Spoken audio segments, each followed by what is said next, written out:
like there's potential that like the state of South Dakota and the state of Minnesota are going to end up being sued.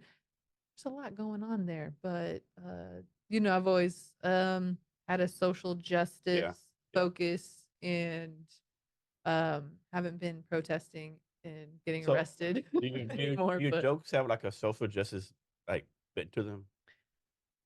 a lot of them do. I have this trope that I kind of let myself into it to make it like funnier and just I think when you make fun of yourself, it defuses the situation a little bit, you know? So this wannabe woke white woman character that I have, so I use that to talk. That's how I tie in a lot of social justice stuff. But then also the idea of wannabe woke and like how we're all kind of hypocrites at some point and like it's kind of impossible to fully live up to your morals and values in a corrupt society. But definitely have some political jokes. And then when I can tell people are not so into that, I just switch it up real quick with like a sex joke. Okay. Literally, sometimes I've said that. I'm like, okay, you want me to talk about sex again? Got it. Got it. You don't want to hear a woman talk about politics. You want to hear about my vagina. Cool. Let's do it.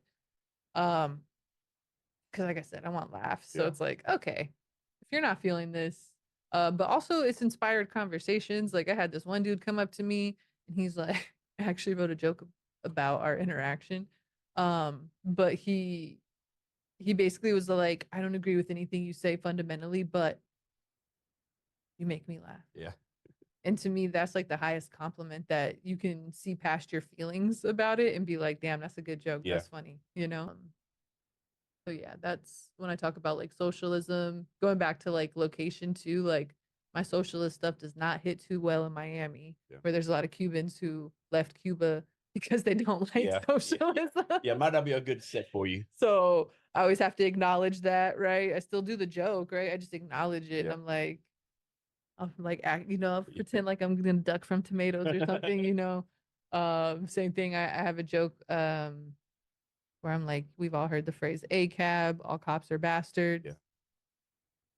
Yeah. How y'all doing out there? You know, like I definitely let them get a taste. It's like with that joke in particular, I have like three versions of that joke. And my So thing is like whatever your demographic is, like if you're a policeman, fireman, Democrat, you have to be able. If you can't laugh at yourself, someone makes a joke about you.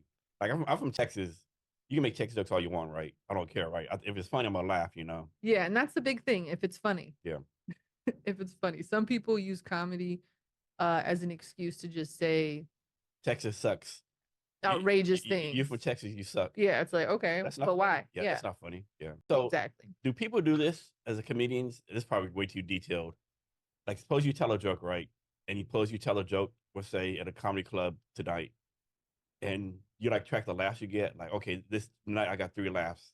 This next night I get 2 laughs. You kind of track like metrics and stuff like that. That's like too much.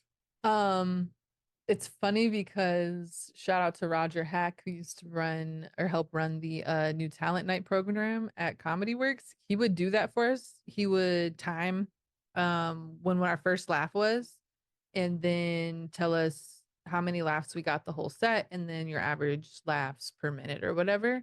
I don't actually sit down and do that for myself, but when that information was given to me, I was like, okay, cool. So it gave me something to kind of go against. So some people I'm sure do that for every show. I know there's people who keep spreadsheets of every time they're on stage and keep notes about what worked and what didn't work. I see a lot of my friends come off stage and write something down, you know, because something came to them or they want to capture the reaction. We're all always at least audio. Well, not all of us, but most of us who are serious about this are audio recording at the minimum, if not video recording, even open mic sets, because you might say something that you might riff on something and say, you didn't have your notebook out on stage, so you have a track record of it. So yeah, there's definitely a lot of different ways to kind of track the progress and the laughs and all of that. I'm not quite that detailed, but I do try to get a laugh within the And do first. you have like a group of comedians you hang out with where like suppose you go on stage after your set's done, they come to you and they say, hey, Christina, you should have done this. Try this next time. Like this hit, but maybe you did this. It's not so formal. Like there are like some like little cliques and stuff like that, and there's writing groups and workshops and stuff. In general, at a mic, the kind of, I guess, like the etiquette around it is if you have an idea and you want to share it with somebody, I think some people are kind of, a lot of comedians are real socially awkward and don't really know how to do the interpersonal communication thing. So some people aren't great at like delivering this, but a common way, a nice way to do it is like, hey, I thought of a tag for your joke about pencils. Do you want to hear it? And then if they give you permission, then it's like, hey, I had this idea or whatever.